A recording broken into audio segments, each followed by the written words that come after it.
Buenísimas, buenísimas, buenísimas mañanitas. Lluviosas, frías, grises, pero mañanitas. Mi Cristo interior, saluda y bendice tu Cristo interior, tú que vas a conectarte hoy, mañana, cualquier día. Y también el de aquellos que queriendo conectarse no pueden. Hoy es lunes 14 de marzo, estamos en la mitad de marzo.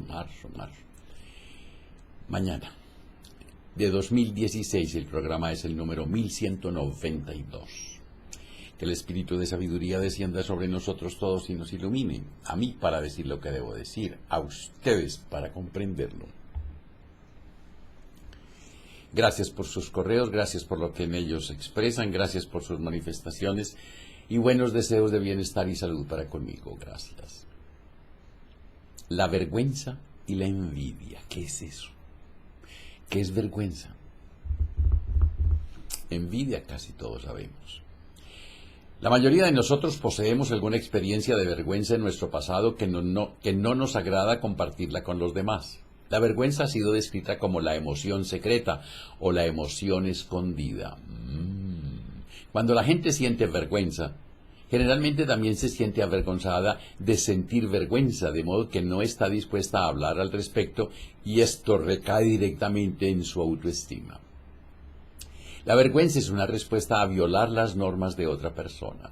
Cuando lo sentimos, generalmente tememos al rechazo y al abandono debido a la transgresión de normas externas o imaginarias, por ejemplo, meter la pata, al decir algo que está fuera de lugar y no perdonarse por ello. La vergüenza es el origen de muchas dificultades personales, especialmente la conducta codependiente que se observa en las familias de alcohólicos o drogadictos. Normalmente estas situaciones se esconden volviéndose a personas cómplices de esta situación en lugar de afrontarla.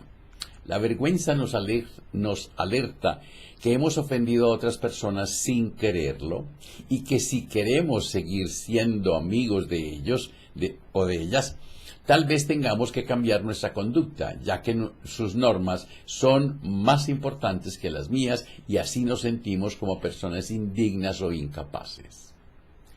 O hay algo en mi vida o en mi familia que se debe ocultar, pues considero, aunque no sea mi culpa, que si las personas lo llegan a saber me van a rechazar, pues yo no valgo por lo que soy, sino por lo que el otro piensa de mí. Jamás.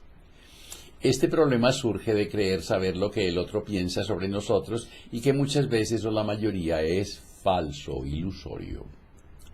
Todo se gesta en nuestros pensamientos de inseguridad acerca de nuestro proceder y de nuestra persona con un diálogo interno que constantemente nos está devaluando.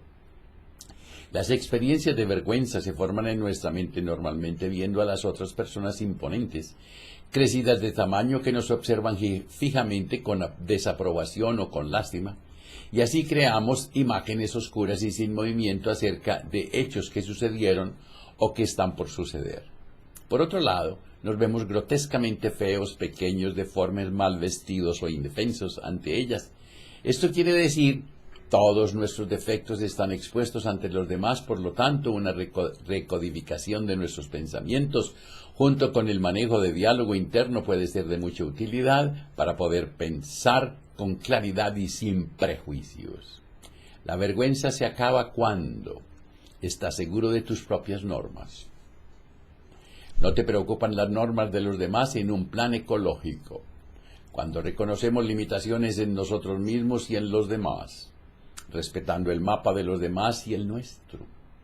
Saber que cuando nos hemos equivocado, esto nos dará la oportunidad de aprender y corregir. Cuando reconoces las normas de los demás y sabes que tienes normas distintas bajo las cuales quieres vivir. Teniendo conciencia si hacemos daño realmente y disculparnos o reparar el daño con responsabilidad, ya que nadie en este mundo cumple todas las normas todo el tiempo. La vergüenza se genera cuando alguien nos envía reiteradamente el mensaje de eres malo, eres tonto, no puedes. Sin decir mentiroso.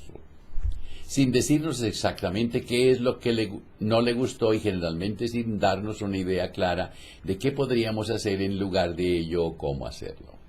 Todos estos mensajes que aceptamos son dados por alguna autoridad, como los padres, maestros, jefes y sacerdotes o pastores. Hay que concienciar no se dice concientizar, cuidado. Hay que concienciar que todos hacemos lo mejor que podemos y que cuando sabemos más hacemos mejor. Alguien que siente vergüenza lo hace porque fue un aprendiz capaz y rápido en un ambiente donde se enseñaba la vergüenza, se devaluaba a la persona o se carecía de incentivos y motivaciones. Ahora esa misma capacidad de aprender rápidamente es útil para aprender a tener un sentido de sí mismo diferente, subiendo así su autoestima. En la vergüenza severa es como si la persona tuviera solo una norma para sí misma: yo debería agradar a los demás.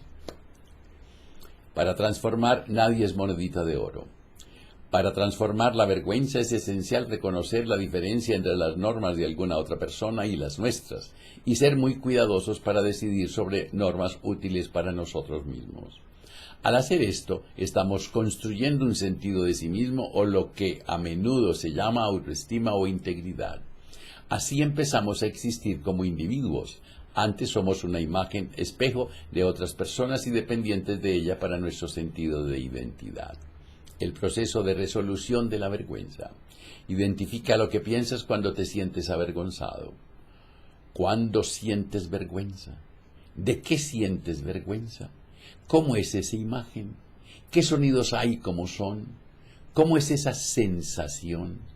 ¿En qué parte de tu cuerpo la sientes? Buenas preguntas.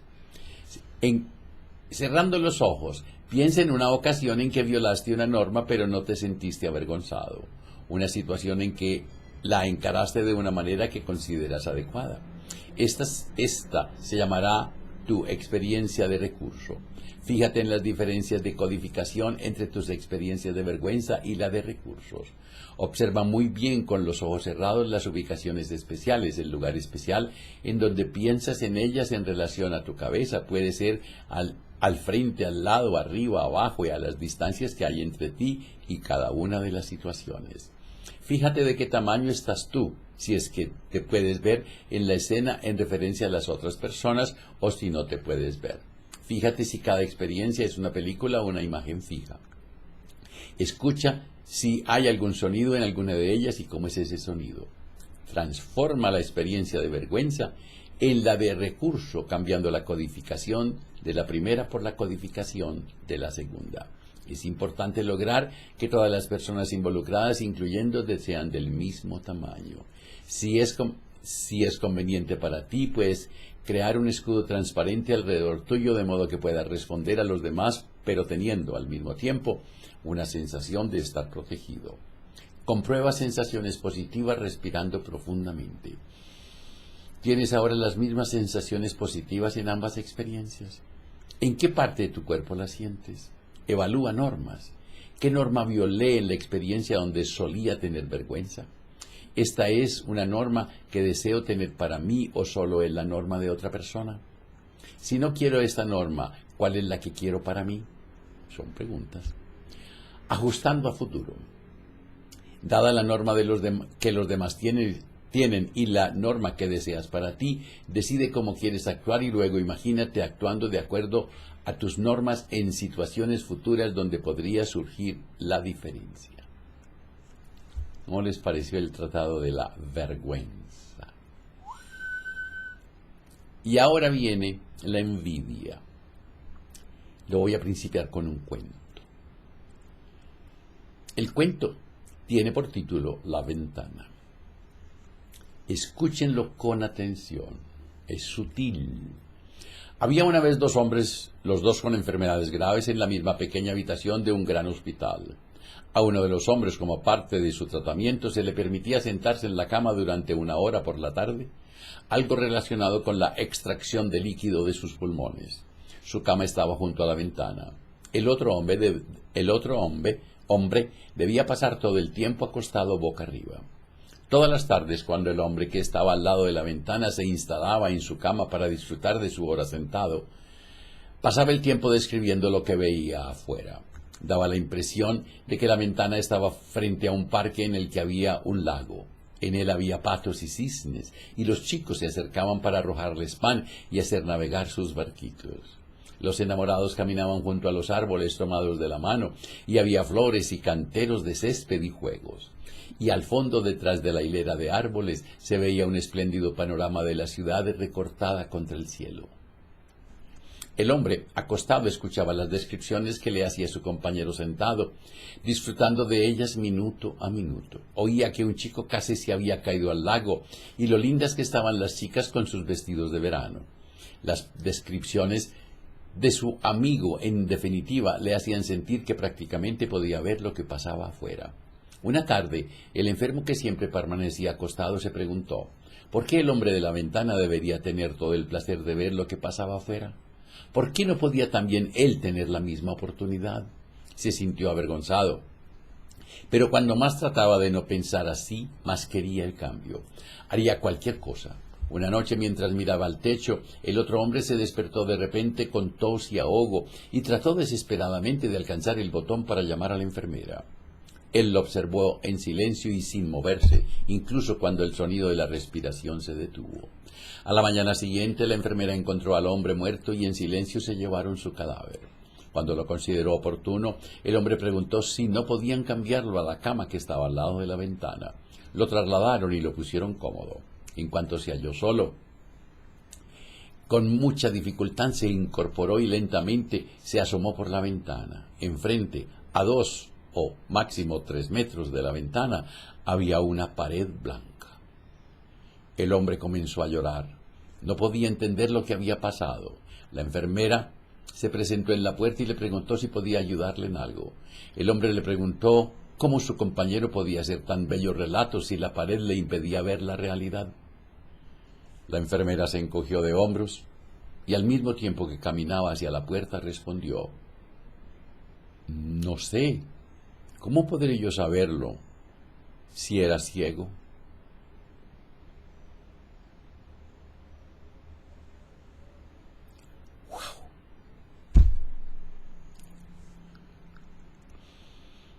Uno de los problemas emocionales más frecuentes, la envidia, suele definirse como la tristeza por el bien ajeno. Un sentimiento desagradable que se produce al percibir en otro algo que se desea y que dificulta el desarrollo del que lo sufre y sus relaciones con los demás. En la envidia se mezclan varias emociones de naturaleza contradictoria, como por ejemplo el deseo de tener lo que otro tiene, la admiración por lo que el otro ha conseguido, el dolor por no tenerlo, la indignación por considerar injusta la diferencia que se observa o la incertidumbre por no entender a qué se deben las diferencias que producen la envidia. La envidia se produce como consecuencia de dos tendencias que llevan al individuo a desear lo que no tiene y a compararse con los demás. La naturaleza destructiva de la envidia se refleja en que origina malestar emocional, sentimiento que en lugar de ayudarle a conseguir lo que envidia se lo dificulta. El envidioso es incapaz de ponerse en el lugar del envidiado para poder comprender su situación o sentir empatía hacia él. Ahora bien, ¿qué es la empatía? ¿Qué significa sentir empatía hacia alguien? Significa sentir lo que siente el otro. Y si la base de la comprensión y de la solidaridad. Obvio que la envidia origina una serie de reacciones negativas que pueden hacer que el envidioso se aísle de los demás o tenga serias dificultades para relacionarse adecuadamente con ellos. Entre los valores más envidiados suelen encontrarse el prestigio, el reconocimiento, el estatus ocupacional, el dinero, el poder o los símbolos y las posesiones materiales. Para que en lugar de producirse envidia surja admiración, es necesario que las cualidades que se observan en el otro no representen una amenaza para la propia valoración. Nos preguntaríamos entonces, ¿cómo prevenir la envidia? La envidia es consecuencia de dos procesos psicológicos necesarios para el desarrollo de los seres humanos, el deseo y la comparación. Para prevenir la envidia no se pueden suprimir dichos procesos, sino que deben controlarse sus efectos. Para que los dos procesos mencionados produzcan una envidia sana, conviene desarrollar habilidades que ayuden a comprender lo que se siente ¿Y por qué se siente? Convertir el malestar emocional producido por la envidia en un motor para conseguir lo que uno desea tener y controlar la hostilidad que dicha situación puede generar, evitando que deteriore las relaciones con los demás. La envidia es incompatible con la empatía, que desempeña un papel importante en el desarrollo de la comprensión de uno mismo y de los otros. Para prevenir la envidia es importante tratar de estimular la empatía y a través de ella la capacidad para ponerse en lugar del otro. La envidia se produce siempre en situaciones que son vividas como una amenaza. Por eso, para prevenirla es preciso favorecer la confianza básica en uno mismo y en los demás, desarrollar expectativas y modelos positivos sobre las relaciones sociales y adquirir habilidades para responder a la tensión emocional, características que comienzan a desarrollarse desde la primera infancia. Uno de los mejores remedios contra la envidia es aprender a afrontar dichas situaciones con optimismo. ¿Qué se pasó con el cursor? Centrando la atención de los aspectos positivos de la realidad. La envidia se produce casi siempre hacia personas que ocupan posiciones próximas, en relaciones que se esperan de igualdad, pero que se convierten en relaciones de desigualdad, asimétricas, en las que se ocupa una posición inferior que no se acepta. Por eso, para prevenir la envidia es preciso establecer desde la infancia relaciones adecuadas con los iguales. La envidia se manifiesta con frecuencia en situaciones en las que se compara el propio éxito o fracaso con los que obtienen los demás. Para prevenir la envidia y mejorar la capacidad de aceptación, conviene aprender a valorar con precisión la propia competencia sin infravalorarse ni sobrevalorarse. Conviene aprender a definir los fracasos como dificultades a resolver, analizando qué se puede cambiar para mejorar los resultados obtenidos y aprendiendo a valorar cualquier progreso por pequeño que éste sea. El optimismo puede ayudar a prevenir importantes problemas emocionales. La envidia, el individualismo competitivo y cooperación. Aprender a colaborar, a dar y pedir ayuda es un medio eficaz de adquirir habilidades para resolver los conflictos que suelen originar la envidia. La conducta de ayuda tiene consecuencias psicológicas muy positivas para la persona que la emite y puede contribuir a prevenir la envidia. Podemos aprender a plantearnos objetivos realistas de aprendizaje, a poner en marcha acciones adecuadas para alcanzarlas y a esforzarnos por superar los obstáculos que encontremos para así obtener el éxito y reconocimiento que necesitamos. Una de las mejores protecciones contra la envidia es el optimismo aprendido, acostumbrarse a centrar la atención en los aspectos más positivos de la realidad, pero sin dejar de percibirla con precisión. Una experiencia continua y absoluta de éxito también puede ser perjudicial, pues priva al individuo de defensas con las que puede afrontar el primer fracaso cuando éste se produzca. Para capacidad de aceptación a dichas situaciones hay que enseñar a relativizar también el éxito.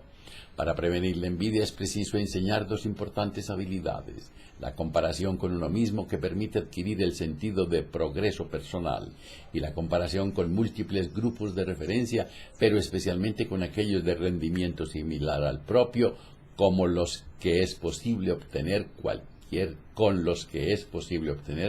resultado. Pidan las memorias. Yo se las mando a un clic. Cuando te abrazas, cuando te quieres, cuando te amas, la vida te abraza, la vida te quiere, la vida te ama. Me acepto y me apruebo como soy, me amo. Me acepto y me apruebo como soy, me amo.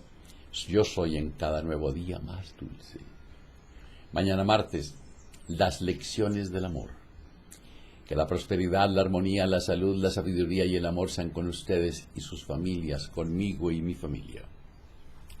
Si hoy tienes un momento de desilusión, de frustración, de celos, de rabia, invoca al espíritu de sabiduría, pídele que descienda sobre ti, cuéntale. Y si en tu relato hayas algo mal puesto en tu corazón contra alguien, perdona a ese alguien, ámalo. Agradece y olvida. Y si es contigo, perdónate, ámate, agradece y duérmete. Y no se les olvide reír, pero por nada del mundo. Hasta mañana.